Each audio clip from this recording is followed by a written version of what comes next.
If you haven't heard, Apple recently just announced that they have launched a new high-yield savings account with their Apple credit card. After looking into this credit card, I noticed that it could be a powerful player for those who are just getting into credit cards, as it provides a super simplistic view of how your spending habits go. It has cashback options and is networked with MasterCard, making it accepted worldwide. So in this video, I wanted to go over the Apple credit card, its new high-yield savings account, and if it's worth it for your lifestyle. Hey there, welcome to Venture with Jazzy. On this channel, I talk about credit cards and money saving habits.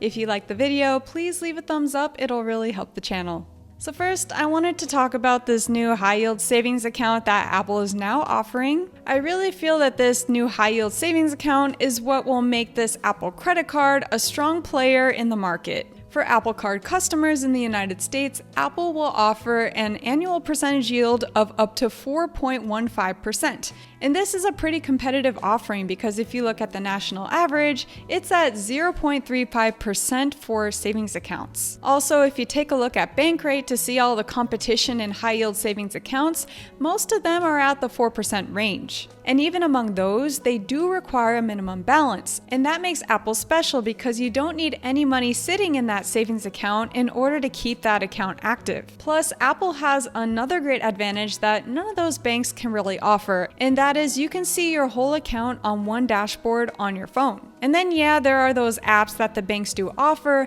but it's really not like Apple's technology. And so in Apple's Wallet app, it can track interest, you can withdraw funds, and you can even transfer those funds into another bank account without any fees. So everything is super accessible and it really takes all the frustration out. So I can feel that Apple is a really strong card for beginners, and I wanted to go more into that. When you're just starting out with credit cards, you really don't know where your money should be going, or you don't really see clearly where it is going. So I feel that Apple's priority is to take all that stress out of banking, especially for new credit card users. When you're just starting out with credit cards, you're having to remember new things, such as paying your fees on time every month. And sometimes you don't have a clear view of what you're spending on, and a lot of times these baseline credit cards, they don't offer cash back. The strong characteristic of Apple not giving any fees is a real deal breaker for some newbies. You don't have to pay any annual fees, any late fees, or even any foreign transaction fees. So if you go abroad and you have no other credit card to take with you, at least you can use this Apple credit card and not have any worries. And above all that, if the place does not offer Apple Pay, then you can still use the Apple credit card to pay all your fees. And if you're worried about being rejected by Apple after you apply for the credit card, you don't need to be. Apple wants you to apply for their credit card, so if you apply, your credit score will not be checked. They will actually give you kind of a pre-approval. And if you're approved, they'll send you an offer, and if you accept that offer, then that's when they'll check your credit score, and then that has the chance of being impacted, which is relatively normal. And then Apple has another feature called Apple Card Family. This is a great feature where you can keep track of your loved ones of where they're spending, and you can kind of help them out if their spending habits need to be helped. A lot of times parents do want their teens to have fun, but you also want to keep track of what they're spending on. So I think this is a great way to kind of give them some healthy spending habits.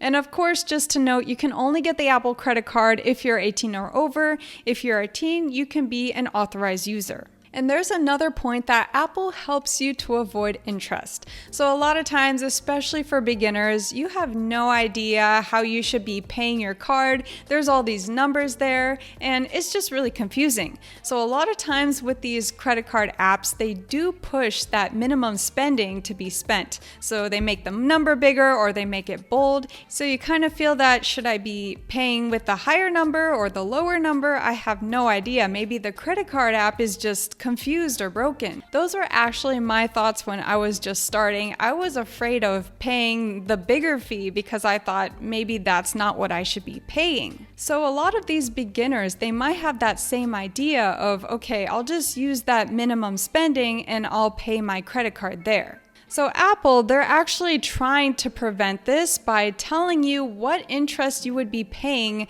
if you would be going with the minimum balance.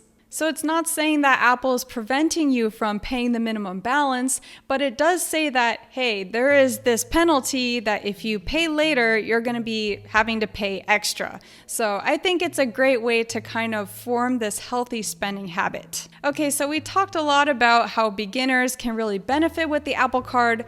Now let's talk about some of the rewards that this card can offer. So the Apple Card does not have a welcome bonus, which is a bummer, but there is a nice thing that Apple does offer, which is to give you daily cash back. So normally when you have those cashback credit cards, they will give you that cash at the end of the month, so you don't really see it immediately. But as for Apple, they will immediately give you that cash back right when you spend the card, and then you can see, oh hey, I saved this much money.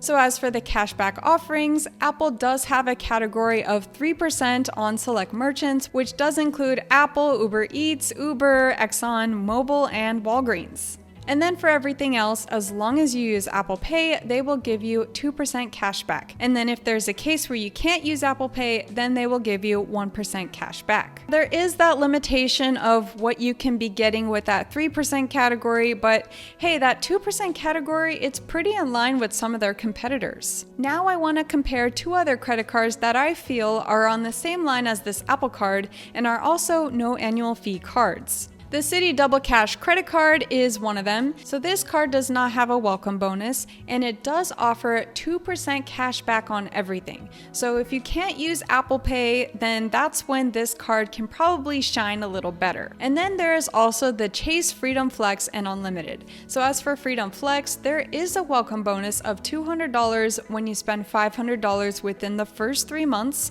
And this card, it does have pretty nice cash back. So you get 5% back on quarterly categories, 3% back on dining, and 1% back on everything else. Now, the downside to this card is that you do need to remember to activate this 5% back offer, or else you're not going to get it. So is this Apple Card worth it? Well, it really depends on your lifestyle. Are you using Apple Pay on a daily basis? Are you able to use this 3% category? And do you need a high yield savings account? Also, there is this huge benefit of seeing everything on your phone, which I feel is a pretty good plus. And then I would say that the biggest con of this card that we kind of already mentioned is if you can't use Apple Pay, you really cannot take advantage of all that cash back. Probably the biggest thing that this can offer is that high yield savings account. But regardless, because this card has no annual fees and there's really no penalties, it can be a great experimental card if you're just starting to get into the credit card world. And plus, you get to increase your credit score, which is something that we all need to do. Anyway, thank you all so much for watching. Let me know in the comments, are you a beginner? Are you gonna get this Apple credit card? And also, what do you feel about this high yield savings account? Some people need it according to their lifestyles, so I think this is a really good plus. Anyway, thank you all so much for watching this video. If you're new, please subscribe to this channel and I will see you in another one. Bye bye.